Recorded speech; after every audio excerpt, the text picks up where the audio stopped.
Hi everybody, welcome to the guitar department.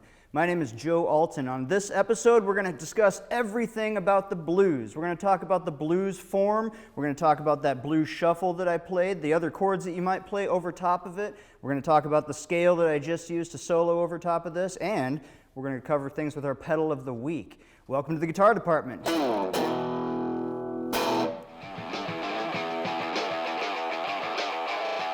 All right, so first things first, we need to talk about the structure of what they call a 12-bar blues. A 12-bar blues is a form of a song. It's not actually a song itself. It's a form of a whole bunch of different songs. And what it is, if you walked into a club and said, we're going to do a 12-bar blues in E, the idea is that the other musicians there should know exactly what to expect out of the song that you're playing, what chord comes where and when. And we're going to reveal those secrets to you today. It starts in the key of E. So we're going to play essentially an E chord for the first 4 measures. So 16 total beats, 4 beats per measure for 4 measures. And to start off with, I'll just play it in sort of a chunk rhythm like this. So that was 1 measure of E. We'll do 4 of those, and then we're going to switch to A.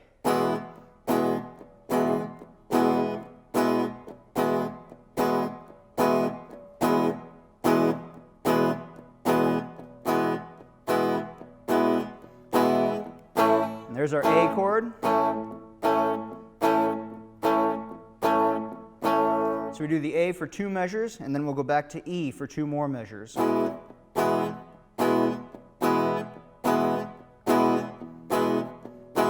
Then comes our 3rd chord, and for this chord we're going to use a B7 just to keep it open for now.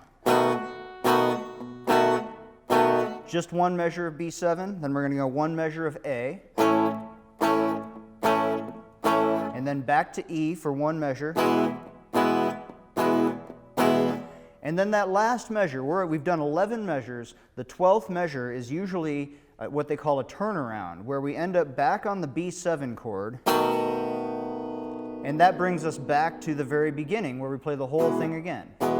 Now that's a standard form of a 12-bar blues. You have 4 measures of E, 2 measures of A, 2 measures of E, and then you do 1 measure of B, 1 measure of A, 1 measure of E, and then a turnaround. Now the turnaround can vary depending on the form of the song you're playing. But generally, the way I did it before with the shuffle, I spent 1 beat on E, and then just jump to that B7, and then back to the E. So here's the whole thing without any breaks.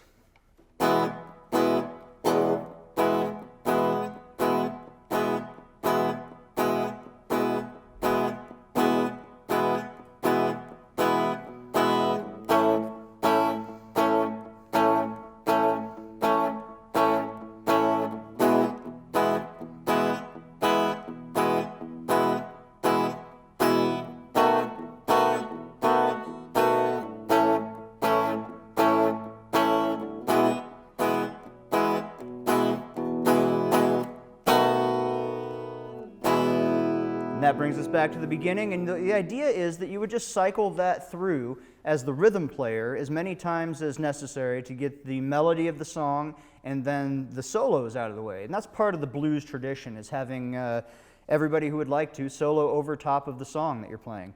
There's a lot of songs that use this form. Off the top of my head, there's Pride and Joy by Stevie Ray Vaughan. There's a handful of others, Moving On Over by George Thorogood. But you hear this everywhere in all styles of music. And it's especially prevalent in early rock and roll. If you speed up that blues shuffle I was playing earlier, you end up with sort of a Chuck Berry rhythm from the late 50s and early 60s. It was very popular back then. And so the other option you have, the E chord and the A chord can be altered slightly and turned into what we call seventh chords. So what we'll do is I'm going to take my ring finger off of the E chord. Right now it's on the 2nd fret of the 4th string. I'm going to take that note off, and that makes the chord sound like this. And that gives it a little bit more tense sound. They call it dissonance in musical terms, but it's very tense sounding, almost ugly sounding because of these two notes. Right in the middle of the chord. And then, to make it even dirtier, we're going to do the same thing to the A. And in this case, I was fingering it with these 3 fingers, my 2nd, 3rd, and 4th. A lot of people would do 1st, 2nd, and 3rd. I'm using 2nd, 3rd, and 4th. But I'm going to take off the middle note and turn that into an A7 chord. And instead of leaving my middle finger and pinky, I'm just going to take my pinky off and replace it with the 3rd finger so it's a little easier to finger. But you can see that chord that sounded like this originally, it now has a little more tension to it. And that's going to make it sound even bluesier, I guess would be the term. So we have our E7 chord, we have our A7 chord, and then we have our B7 chord.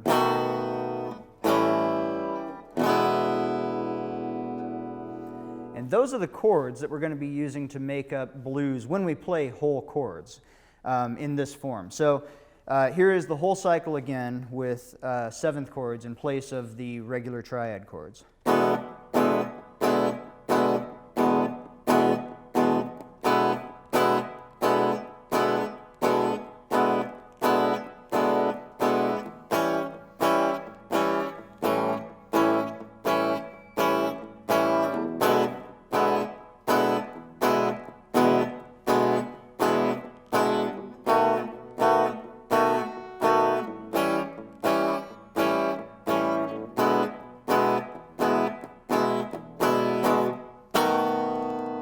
And then you repeat.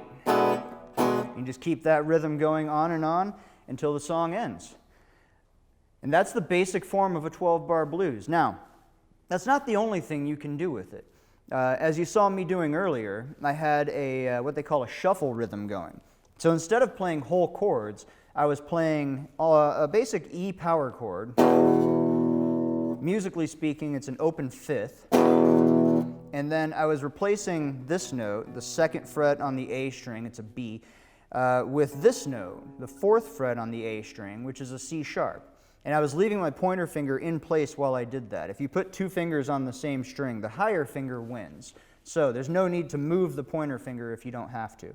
So what I do is just these 2 twice, and then on to the pinky, and then back to the pointer finger, back to the pinky, pointer, and so on.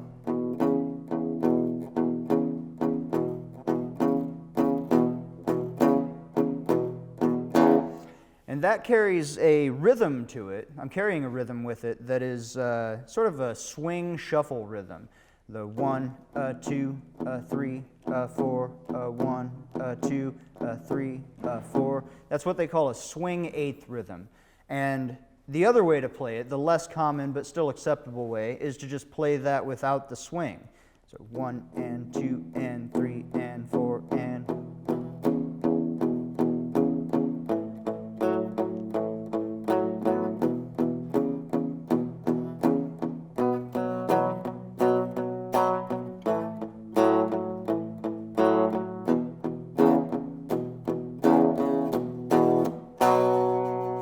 And that's the important thing to understand here, is that blues isn't one thing. Blues can be in many different forms. It can be in almost any tempo that you'd like. You could play this as slow as you need.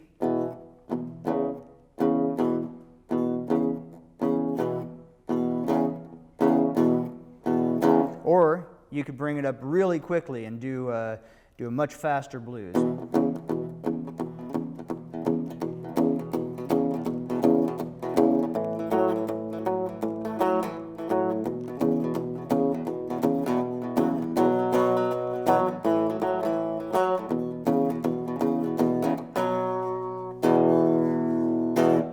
Now, some of you might have caught on that what I did there when I switched from the E chord to the A chord, I just moved the whole thing down a string. So on my pick hand, I'm starting on the 5th string and strumming just the 5th and 4th strings. I've got my pointer finger firmly planted on the 2nd fret of the 4th string. And then when I switch to my pinky, I use it on the 4th fret of the 4th string. It's an F sharp. And I've got my pointer still planted on the 2nd fret on the E. So we're just switching back and forth again. Pointer, pinky, pointer, pinky, pointer, pinky, pointer, pinky. And then also on my right hand, I've got a slight palm mute going, and that's just for texture. That's to keep these notes from ringing into each other too much. Still sounds okay that way, but it's a little bit more, a little bit muddier that way. If you palm mute it, and by palm muting I mean you just place your palm right down by the bridge, right on top of the vibrating part of the string, the active part, but not too high or too low. You just get sort of a stunted crunch out of the note.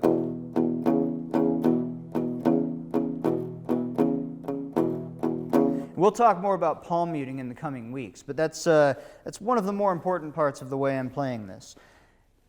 Then we get to the B chord. On that 9th measure, we come up to this B chord, and we've got the first finger on the 2nd fret of the A string, the 5th string. The note is a B. And then we've got our pinky on the 4th fret of the 4th string. It's an F sharp. So we're playing a B and an F sharp. And we just stick with those two notes. Now, some of you might be asking, is it possible, or why am I not doing the alternation between the two notes? And the reason is, I can do it, but it's a bit of a stretch. My pinky would have to go, I'd have to stretch out from my 3rd finger on the 4th fret of the 4th string to my pinky on the 6th fret of the 4th string, which gives me this rhythm.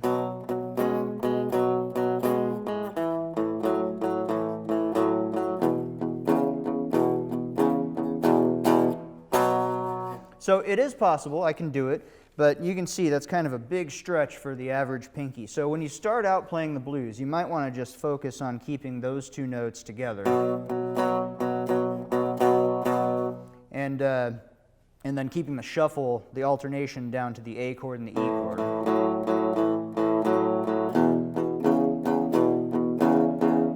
And then that turnaround. We've got 1, 2, break, and then this chord on 2 and 4, this B chord again. And the rhythm that we're using here is 1, 2, 3, 4, like that. So it comes in between beats 2 and 3 on that sort of swing 8th note rhythm. 1, 2, 3, 4, then begin again.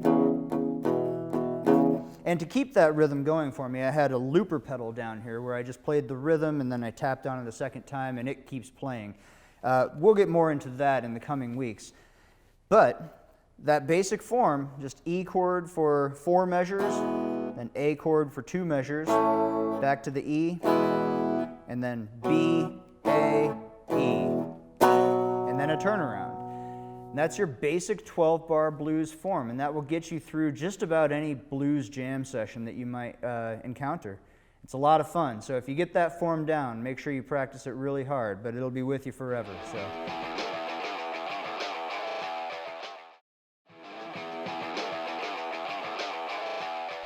All right, so the next part of the blues we're going to talk about is how to solo over the blues. Now, there's no way that we could cover every angle of soloing in one show. We couldn't cover it in a whole handful of shows. So I'm just going to show you a relatively simple blues scale that you can use to get yourself started. And I'll show it to you in 2 forms. And we're also going to talk about how to read tab while we're doing it. So what I'm going to do is I'm going to play the top string, the low E string. And then I'm going to play the 3rd fret on that same string. Now, if you were reading a line of tab, by the way, tablature is a method by which we read guitar notation. We've probably shown a bit of it to you already in this episode. the way you read it is the lines, we have 6 of them, they're in order of pitch. So your lowest line on the page, the one that's on the bottom of the 6 lines, is actually your top string, your low E string. And your bottom line, the one that is, your top line, the one that's on top of the 6 lines, is actually your bottom string, your highest string in pitch, your high E string. And then the numbers written on those lines are telling you which fret to play when you play that string. So if you see a 0 on the top line, a 0 on the bottom line, you'll play the top string just open like that. And then our next note would say 3 on that same string. Then on the next string, we're going to switch to the next line on tab, the next one up, and it will say 0, 1, 2. So we're going to play the 0, the open string, then the first fret, then the second fret, and then the next string, the 4th string, will just say 0, 2. And then on the next string down, the 3rd string, it'll say 0, 2, 3. Then on the 2nd string, we'll have a 0 and a 3.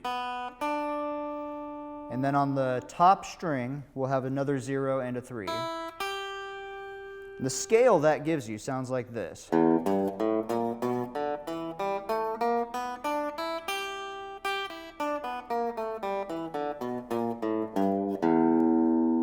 And you can see it just sort of has a bluesy quality to it. Some of you might know the minor pentatonic scale, and this is sort of an offshoot of that. What we've done is we've added this note, the B flat, to the already existent minor pentatonic, and then in the second half we've done it again. We've added the same B flat to the already 5-note major or minor pentatonic. So 0, 3, 0, 1, 2, 0, 2, 0, 2, 3, 0, 3, 0, 3.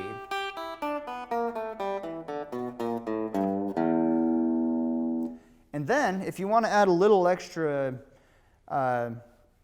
tone to your solo, you can move that whole mess up 12 frets.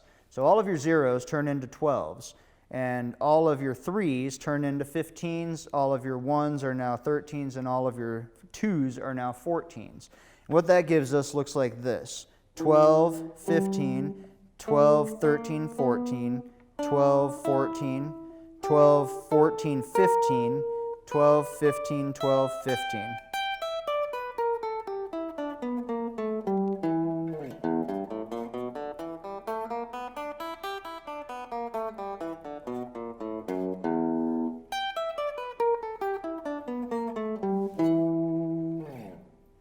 That's the E minor blues scale, and there's a lot you can do with it. You can do bends,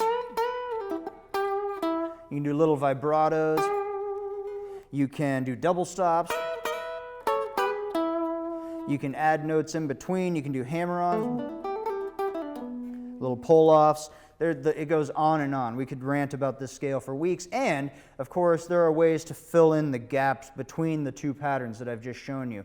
We'll talk about that in the coming weeks also. But this opening blues scale should give you a good start on learning to solo over the 12-bar blues form. So take that and go practice it. You'll have lots of fun with it.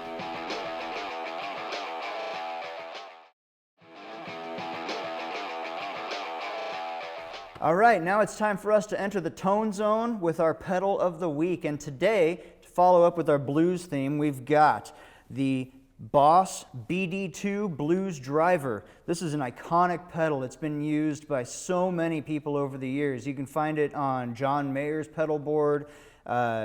Prince used it for a time. Robert Smith from The Cure has used it. And most obviously, it has been used by Billy Joe Armstrong from Green Day. His guitar tech said of Billy Joe's tone that they just use a blues driver, and he's in back adjusting the gain up or down just slightly depending on the song that they're playing.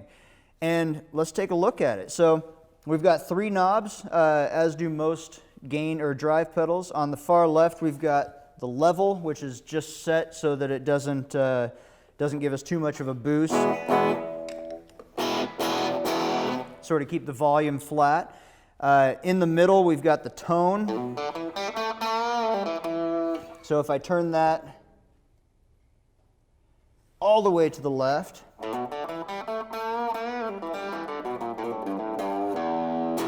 A little bit darker tone, and then if I slide that all the way to the right, we'll put it at about 3 o'clock there.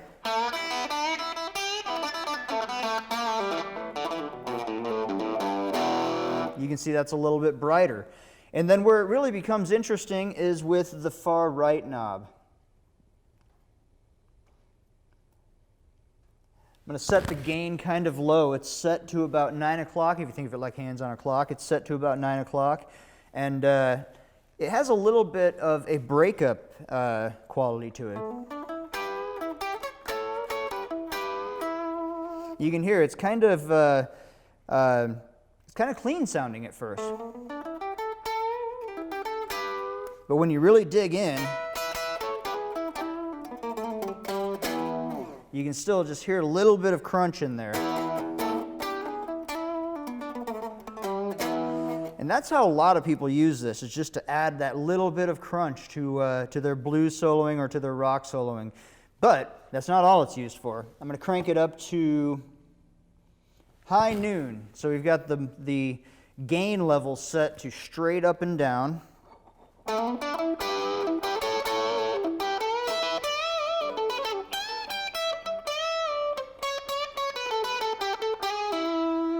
And you can hear that's just a little bit fuzzier. Works on power chords pretty well.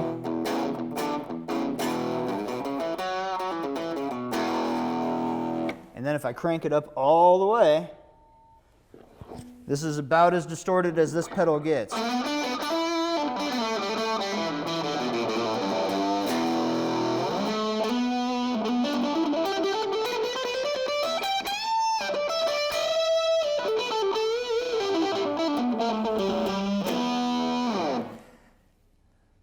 So, that's quite a bit of gain right there out of this pedal.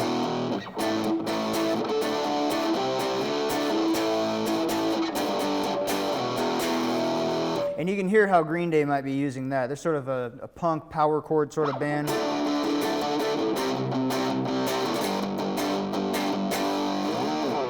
Has plenty of gain for your power chords and plenty of high end for the screaming solos.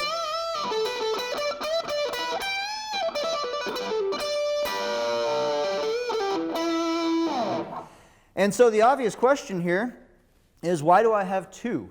Well, the second one, the first one I've been using is a standard issue blues driver, and the one that is on the left is one that I have bought personally, and I've had it modified by Doc Fordyce Tone Solutions here in Des Moines, and I just had them give it a little bit of extra crunch. So, just for comparison,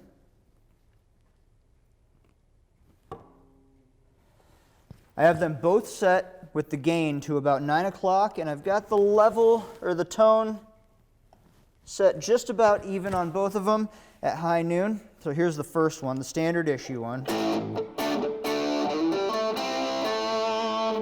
And here is my specially modified one.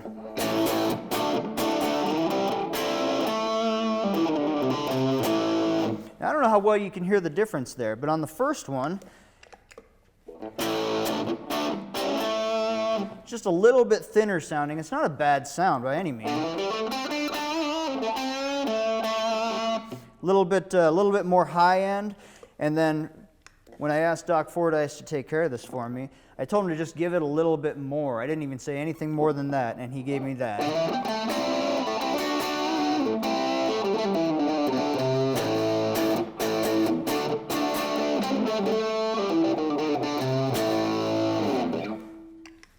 And that's our pedal of the week, the Blues Driver Boss BD2. All right, now it's time for our lick of the week, and continuing with our blues theme, I'm going to use a lick that I originally learned as the Stevie Ray Vaughan turnaround lick. Now, we talked about the turnaround earlier as that B7 part of the 12-bar blues. And over that, this is sort of in the style of Stevie Ray Vaughan. You hear him play similar things. This is not directly stolen from Stevie Ray Vaughan, but it is very, very much in his style, and it's something you hear him and many others play all the time. What I'm going to do is I'm going to bend on the the 14th fret on the 3rd string, and then I'm going to flatten out across the 12s, which is a pretty common blues technique. Then I'm going to go back up a string and play the 15 to the 12 with a slight bend. Then I'm going to drop down and I'm going to play a 14 on the bottom string, the 1st string.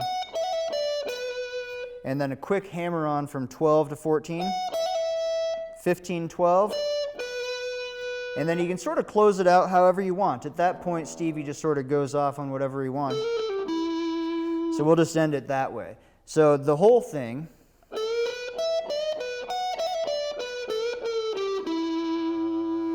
And he would play that over that last 4 bars of the 12-bar blues. So like the...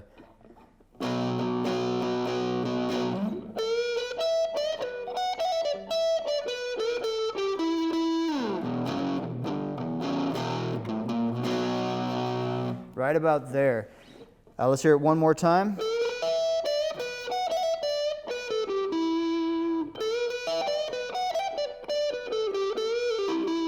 And remember, you can sort of end it however you want. There's no strict way to end this. But the main Stevie part comes from that bend into those 2 notes. And then that 14 right here, he really liked that note on the turnaround. And that's our lick of the week. All right, well, thank you guys for tuning in to the Guitar Department on MC22. I'm Joe Alton. I'd like to thank my producer, Bryce, our cameraman, Pat, and Jason. And I'd like to thank Riemann Music for giving us a place to shoot our show for the past few weeks and for supplying our guitar this week and our pedal of the week, the BD2. Thank you guys for watching, and please tune in next time.